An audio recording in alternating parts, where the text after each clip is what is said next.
أعوذ بالله من الشيطان الرجيم بسم الله الرحمن الرحيم ربنا اغفر لي ولوالدي وللمؤمنين يوم يقوم الحساب صدق الله العظيم إن الله وملائكته يصلون على النبي يا أيها الذين آمنوا صلوا عليه وسلموا تسليما اللهم صل على سيدنا ومولانا محمد وعلى آل سيدنا ومولانا. اگر آپ سارے احباب اپنی اپنی محبت کا اظہار کریں گے تو یقینی طور پر جن کے لیے ہم بیٹھے ہیں انہیں بھی فائدہ ہوگا اور ہمیں بھی دنیا کے اندر بھی اور کل قیامت کے دن بھی اس کا فائدہ بھی ہوگا اور شفاعت مصطفیٰ بھی نصیب ہوگی. اللہ کے پیارے نبی صلی اللہ علیہ وآلہ وسلم نے فرمایا کہ بندہ جب تک مجھ پر درود پڑھتا رہتا ہے اللہ کی رحمت کے فرشتے اس بندے کے لیے دعا کرتے رہتے ہیں. اور سب سے بڑھ کر یہ کہ ابو داؤد شریف کے حدیث پاک میں آج مقام پہ یہ پڑھتا ہوں کہ اللہ کے نبی فرماتے ہیں کہ جو شخص بھی مجھ پر سلام پڑھتا ہے تو اللہ میری توجہ اس بندے کی طرف کر دیتا ہے میں خود محمد مصطفیٰ اس کے سلام کا جواب دیتا ہوں. قرآن مجید سے جو آیت کریمہ پڑھی ہے آپ سب کے علم کے اندر ہے سب کو یاد ہے ربنا اغفر لی ولوالدی. اس کا مفہوم یہ ہے کہ اے اللہ مجھے بھی معاف فرما دے میرے ماں باپ کو بھی معاف فرما دے قیامت تک جتنے مومن آنے والے یا اللہ سب کی مغفرت و بخشش فرما دے. ہم نماز کے اندر یہ دعا مانگ لیتے ہیں اور قبر کے اندر جو ہمارے آباء و اجداد والدین اس دنیا سے چلے جاتے ہیں اللہ ان کی مغفرت و بخشش فرما دیتا ہے. قرآن و احادیث کے اندر بے شمار ایسی آیات طیبات اور ایسی احادیث پاک موجود ہیں کہ جن کے اندر نبی پاک علیہ السلام نے والدین کے حوالے سے ذکر فرمایا. میں ایک ہی حدیث پاک پڑھ کے آگے چلتا ہوں. اللہ کے محبوب فرماتے ہیں راضی الرب راضی الوالد کہ اگر رب کو راضی کرنا چاہتے ہو تو اپنے ماں باپ کو راضی کر لو وہ راضی ہوں گے تمہارا رب تم سے راضی ہو جائے گا. وَسَاخِتَ الرَّبَّ سَاخِتَ الْوَالِدِ كَمَا قَالَ اگر تمہارے ماں باپ تم سے ناراض ہو گئے تمہارا رب بھی تم سے ناراض ہو جائے گا. یہ حدیث پاک اگر ہم پڑھیں تو ہماری آخرت میں کامیابی اور دنیا کے اندر کامیابی کا جو دار و مدار ہے جو رب کے قرب کا دار و مدار ہے وہ صرف اور صرف ماں باپ کی رضا پر موقوف ہے کہ اگر ماں باپ راضی کر لیتے ہیں تو قیامت کے دن رب کائنات ہم سے راضی ہو جائے گا. لیکن آج ہمارے علاقے میں اللہ پاک کا بڑا کرم ہے لیکن اگر باہر نکلیں تو والدین کو پیٹا جاتا ہے مارا جاتا ہے ان کو گالیاں دی جاتی ہیں جھگڑا کیا جاتا ہے. ایک واقعہ میں پڑھ رہا تھا کہ حضرت مالک بن دینار رحمۃ اللہ علیہ آپ حج کے لیے جاتے ہیں تو دیکھا کہ بڑا مجمع ہے بڑے لوگ جمع ہیں تو اللہ کے حضور میں سوال کرتے ہیں کہ مولا اتنی زیادہ تعداد ہے لوگوں کی تو کیا ان سب کا حج قبول ہوا ہے یا نہیں ہوا. تو رات کو جب سوتے ہیں تو بتانے والا بتاتا ہے کہ ان میں ایک شخص ہے جس کا حج قبول نہیں ہوا باقی تمام لوگوں کا حج قبول ہو گیا. پوچھا کہ وہ کون شخص ہے جس کا حج قبول نہیں ہوا. فرمایا کہ وہ محمد بن ہارون ہے جو بلخ کا رہنے والا ہے اس کا حج قبول نہیں ہوا. جب علاقہ بتا دیا گیا نام بتا دیا گیا تو دوسرے دن تلاش کرتے ہیں جو خیمے لگے ہوئے تھے ان کے اپنے اپنے علاقوں کے نام لکھے ہوئے تھے تو پتہ کرتے کرتے جب پہنچے کہ محمد بن ہارون کون ہے تو لوگوں نے سبب پوچھا کہا کہ میں اس سے ملنا چاہتا ہوں. کہا کہ وہ بڑا متقی اور نیک بندہ ہے وہ سارا دن روزہ رکھتا ہے ساری رات وہ اللہ کے حضور میں جھکا رہتا ہے اپنے گناہوں کی معافی مانگتا رہتا ہے. تو اس نے پہاڑ کے پیچھے خیمہ لگایا ہوا تھا تو حضرت مالک بن دینار اس کے پاس جاتے ہیں اور جب اس کے پاس جاتے ہیں نا اس سے نام پوچھا تو اس نے بتایا کہا کہ تو کیا کر رہا ہے ادھر تیرا تو حج ہی قبول نہیں ہوا. تو جب یہ بات کہی نا تو وہ جو بزرگ تھے محمد بن ہارون کہنے لگے لگتا ہے آپ کو بھی خواب میں بتا دیا گیا ہے آپ کو بھی خواب میں بتا دیا گیا ہے. تو حضرت مالک بن دینار اور حیران ہوتے ہیں کہ اتنی بصیرت والا لوگ کہ ہر بندہ جو ہے اس کی تعریف کر رہا ہے اور بصیرت اتنی کہ میرے خواب کو بھی دیکھ لیا کہ خواب کے اندر مجھے بتایا گیا ہے۔ تو کہا جب تو اتنا جانتا ہے تو پھر تیرا حج قبول کیوں نہیں ہوا؟ اس نے کہا کہ 24 سال ہو گئے ہیں، میں ہر سال حج پہ آتا ہوں، کوئی نہ کوئی ولی آ کر مجھے بتا دیتا ہے کہ تیرا حج قبول نہیں ہوا۔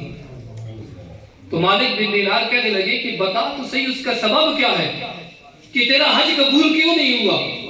تو جو روادات سنائی دی وہ یہ تھا کہ اللہ نے مجھے بڑا مال دیا تھا، اس مال کی وجہ سے میں تکبر میں آ گیا، عیاشیاں کرنے لگا، اللہ اور اس کے رسول کو بھول بیٹھا، اللہ اور اس کے رسول کو میں نے بلا دیا، ان کے احکامات کو پسے پش ڈال دیا۔ کہتے ہیں کہ ماہ رمضان شریف کا مہینہ تھا، میں شراب کے نشے میں گھر جاتا ہوں، اپنی ماں سے کہا کہ مجھے کھانا بنا دو، تو ماں نے مجھے کہا کہ اگر تجھ میں اتنی غیرت نہیں ہے کہ تو خود روزہ نہیں رکھتا ہے تو جنہوں نے رکھا ہوا ہے ان کا تو لحاظ کر لے۔ تو میں نشے میں تھا، میں نے اپنی ماں کو دھکا دے دیا، اور ماں کو دھکا دیا تو وہ ماں آگ کے تندور کے اندر گر گئی۔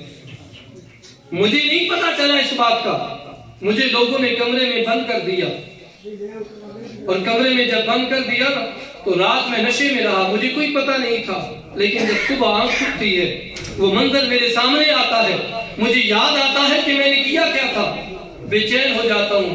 جب دروازہ کھولا گیا میں نے پوچھا کہ میری ماں کہاں ہے؟ تو کہا تیری ماں تو آگ کے اندر جلنے کی وجہ سے فوت ہو گئی ہے۔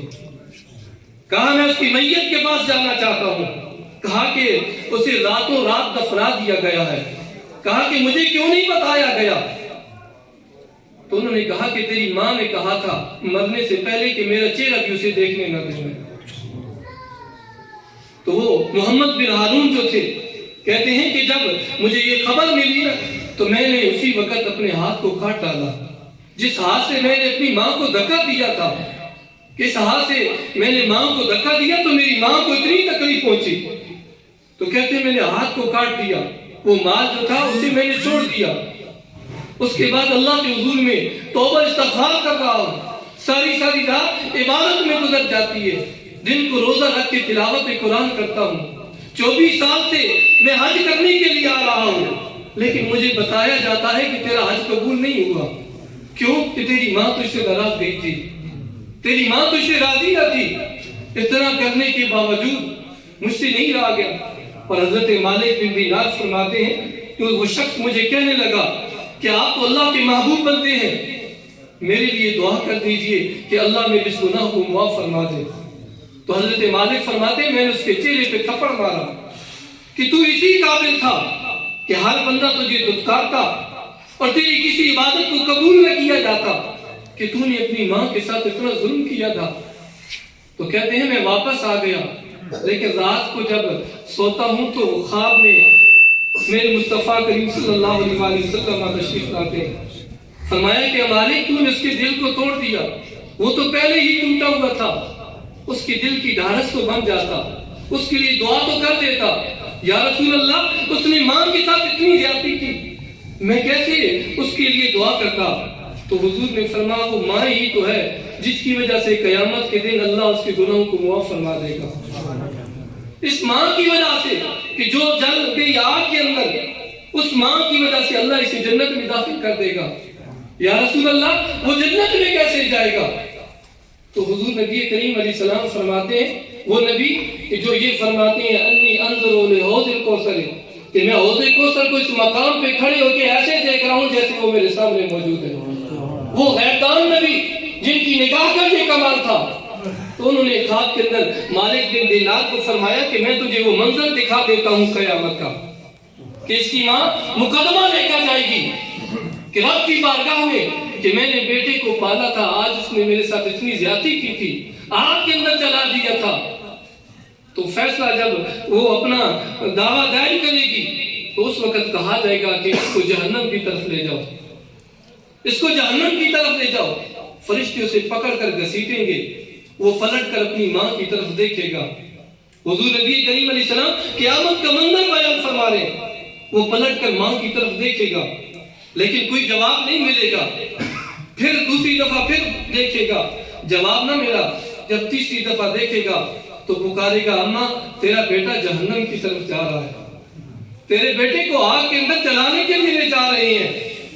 تو وہ ماں جو اپنی اولاد سے اتنی محبت کرتی ہے کہے گی یا اللہ اس نے مجھے تو تکلیف دی تھی, وہ میرا بیٹا تھا, لیکن میں ماں ہو کر گوارا نہیں کرتی ہوں کہ میرے بیٹے کو آگ کے اندر جلایا جائے.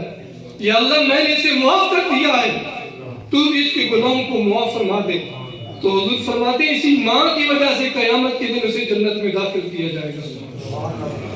تو جو حدیث پاک میں نے آپ کے سامنے پڑھی ہے کہ راضی الوالدین, کہ رب کی رضا ماں باپ کی رضا کے اندر ہے کہ اگر وہ راضی ہوں گے تو خالق کائنات بھی راضی ہو جائے گا. اور جو لوگ اس سے غافل ہیں قیامت کے دن قدر کے کیا دنیا کے اندر ہی ماں باپ کا جو نافرمان ہوتا ہے اسے وہ سزا مل جاتی ہے. حضور نبی کریم صلی اللہ علیہ وآلہ وسلم آپ کے صحابہ حضور کی بارگاہ میں حاضر ہوتے ہیں. یا رسول اللہ ایک شخص جو ہے وہ موت کی سختی کے اندر مبتلا ہے, اس کی روح نہیں نکل رہی ہے, تو آپ تشریف لے آئیں, کرم فرمائیں. اللہ کے محبوب کریم صلی اللہ علیہ وآلہ وسلم آپ تشریف لاتے ہیں تو حضور نے جو سب سے پہلے سوال کیا فرمایا کیا میرے صحابہ یہ بتاؤ کیا یہ شخص نماز پڑھا کرتا تھا.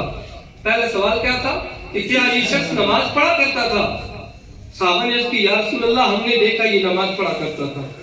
ایک بات کہ اگر نماز انسان نہیں پڑھتا ہے تو اس کی جو دنیا کے اندر سزا ہے وہ یہ ہے کہ وہ موت کی سختی کے اندر مبتلا کر دیا جائے گا. دعا کریں کہ اللہ ہم سب کو نماز پنجگانہ ادا کرنا نصیب فرمائے. یا رسول اللہ یہ نماز پڑھا کرتا تھا. فرمائے کہ اس کے ماں باپ حیات ہیں. عرض کی یا رسول اللہ اس کی ماں تو زندہ ہے, والد اس کا وفات پا چکا ہے. فرمایا کہ اس کی ماں کو بلاؤ. جب ماں کو بلایا جائے گا تو اسے پوچھا جائے گا, وہ کہے گی یا رسول اللہ اس نے زندگی میں مجھے بڑا تنگ کیا ہے, میں اسے معاف نہیں کر سکتی. تو اللہ کے محبوب فرمائیں گے کہ لکڑیاں جلاؤ اور آگ لگا کر اس کو اس آگ کے اندر جلا دو تاکہ موت کی سختی ختم ہو جائے. موت کی سختی آگ کی جلانے سے بھی زیادہ سخت ہوتی ہے, تو اس کو آگ کے اندر جلا دو. جب ماں نے دیکھا کہ میرے بیٹے کو آگ کے اندر جلانے لگے تو عرض کرتی ہیں یا رسول اللہ میرے بیٹے کو آگ میں نے جلایا, میں نے اسے معاف کر دیا ہے. جیسے ہی ماں نے معاف کیا تو اس بیٹے کی جو موت کی سختی تھی وہ ختم ہو جاتی ہے اور اس کی روح جو ہے وہ نکل جاتی ہے.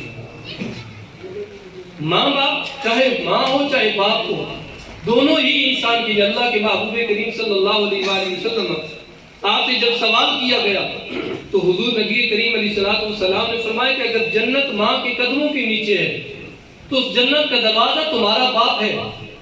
جب تک باپ راضی نہیں ہوگا وہ جنت کا دروازہ ہی نہیں کھلے گا. ہم نے یہ تو جان لیا کہ جنت ماں کے قدموں کے نیچے ہے, لیکن فرمایا کہ وہ جنت تو تمہارے پاس آ گئی.